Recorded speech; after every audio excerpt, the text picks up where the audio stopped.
Hey guys, thanks for joining me again. And like I said in the last one, we're going to do a little bit of a tidy up on this one. Basically, there's a few things that I wanted to get done that I had planned on. So the first was obviously getting this heatsink on, because running the retro games does take a lot of processing power and it does get hot. So this little case was a brilliant one. It was only about £12, but it encloses the entire Raspberry Pi in a heatsink, so it diverts all that excess heat into the case. Now the case does get a little bit warm, but it's not as bad as it was, so we're ditching that old plastic case. What I also wanted to do is go through the scraper process properly. Now, there's no documentation that I could find as to the limitations to how much you can scrape. However, it did seem to stop on me every so often and wouldn't pull back any artwork or anything like that. So I had to do it over a few days in order to get all sort of 10,000 that were on there done. But they are all finished, so I'm very happy with how it's turned out. There are a few that don't have artwork for whatever reason, but that's fine. The eagle eye of you may have noticed as well that we updated the SD card to a 128 because it just needed it for what I planned on. One of the guys, MC on the Discord channel, he also mentioned to me about using the Legends Gamer Pro as an Xbox controller, and we're having a wee bit of a discussion, and I remembered that it does work as a Windows controller. I've used it before, so thought about plugging it in to the Raspberry Pi and seeing what it does.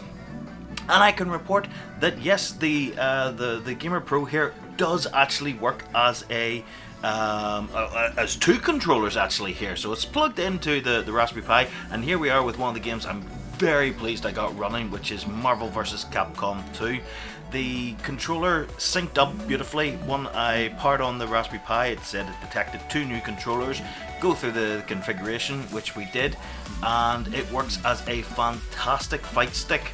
So this was just me giving it a test out. Obviously wanted to try it on something like a fighting game, and I thought Marvel vs. Capcom 2, I was very pleased that I got it running, so decided that we'd take this out for a little spin, because it was one of my favourite games. Now, I never actually played it in the arcade, always played it on home consoles, but it's a brilliant fit for the arcade, and I'm really pleased that I was able to get it working. It wasn't as difficult as I sort of foresaw, and the Raspberry Pi 4 is running it really well. In fact, the only game that I've come across that I wasn't able to get running so far has been Tekken Tag. It just crawls, and I don't know if that's just a bad emulator or if I'm reaching the limitations of the Raspberry Pi. I'm not 100% sure, but I don't think I can get that one running any better than it currently is, so I'm going to leave that alone. Now that we got the Gamer Pro working, I kind of thought, will the trackball also work? Because that wasn't configured in any way. So wanted to give that a go, so we loaded up Golden Tee, which is another game I'm very pleased that I got working, and can report that it does work. Please excuse my absolutely appalling shot there. The trackball hasn't been used in a long time, so it does need a good clean. I will get that all cleaned out, but it's working really well. I'm very pleased with being able to get Golden Tee running. So this was a game that I was sort of looking at in regards to the new cabinet, so I'm very pleased that I have the ability to play it now and see what I think of the games. Moving on from that, there were a few other games that I really wanted to get running. There's been some difficult ones, ones that I didn't think were going to work, such as these ones. Dragon's Lair. We actually got the Daphne emulator running on the Raspberry Pi, and I was able to get these games running. Now, I was terrible at these games when I was younger. I didn't understand them at all, but been able to get it running on the Raspberry Pi. Had a few goes at it. I'm still really rubbish at it. I guess it's sort of like a memory game. you've really got to know what you need the character on screen to do in order to proceed. So that one's pretty obvious. The horse one I can do. That's maybe the only thing, apart from the very end here where I smash into the wall. But yeah, I'm very pleased that we got these ones working. I've actually got all 3 going, so Dragon's Lair, Dragon's Lair 2, and then of course this one. 1 second. Here comes Space Ace. So Space Ace was actually one that I never played. Never saw it in one of my local arcades, so I'm very pleased that we got it here and I can give it a go. I don't think it's going to have a lot of replayability. Once you kind of know how to complete the game, that'll be it. But I definitely want to do a bit of a run through of it, and it'll be good for other people to play as well. So recently I did find out that there are other themes for the Raspberry Pi UI, so I decided to start messing around with that. I actually had a look on their website. Now, it's not an exhaustive list. I don't think it's been updated in a while, but there was one that I saw on it which I thought would do me right down to the T. So it was a synthwave theme. So going into the Raspberry Pi UI menu, you can go down and find whichever one you want, and it's the same kind of idea as installing the various emulators. You just click on it, it goes and grabs it from a server and downloads and unpacks everything that it needs. So once that's done, you just exit out of the themes menu, come back to the main menu, and we go into UI settings where we can go down to set theme, and you see I've just got the tune here, so it's the Carbon and the Synthwave. Once you set Synthwave and hit back to come out of this menu, it'll refresh the UI and apply the new theme. So here we go.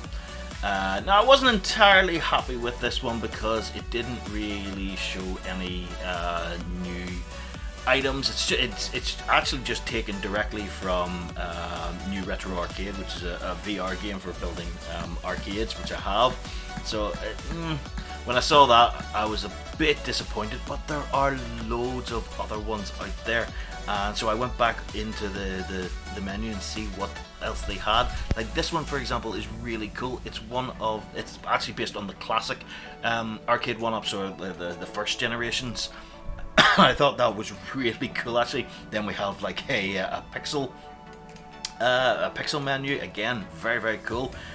Moving on from that, we've got it's a basic sort of retro wave kind of look, which is kind of cool but minimalistic. Here we have the menu that would be similar to the SNES Mini. If any of you have picked that up, you'd be familiar with this. But for now, I thought I would go with the arcade one-up kind of themed one. I think it looks really cool. The menus are clean. They're vibrant. I can see where I'm going into, and yeah, I guess it's a if other people are playing in the arcade, they're going to be used to this kind of menu when selecting games. Overall, I'm really pleased with what I've managed to accomplish with the Retropie and the Pi build itself. Again, this was just something I wanted to do to see if I could do it. I don't know if I'll take it any further. I do kind of want to get it into a cabinet at some stage, but I think that will come down the line. I'm in no rush to do that. I'll maybe do a bit of cable management and things like that, but other than that, I think it's a great addition to the arcade. It runs really well. I've set up a fair amount of decent games that I thought were crowd pleasers and ones that I wanted to get running. So I'm very pleased with how it's ended up. The game selection on it is absolutely huge. I mean, I've barely scratched the surface with regards to the arcade games. There's the SNES, there's the Mega Drive, I've been trying to get ones running from the Dreamcast, which I have actually got working, although the control schemes are a bit strange. I can't seem to get the controls to respond on the Dreamcast side of things, but that's something again I can work on and play around with. So yeah, I'm really pleased that I've come out on top on this one, and I think it's done really well. So that's where we are. Thanks very much for joining me on this, guys, and I will see you again very soon.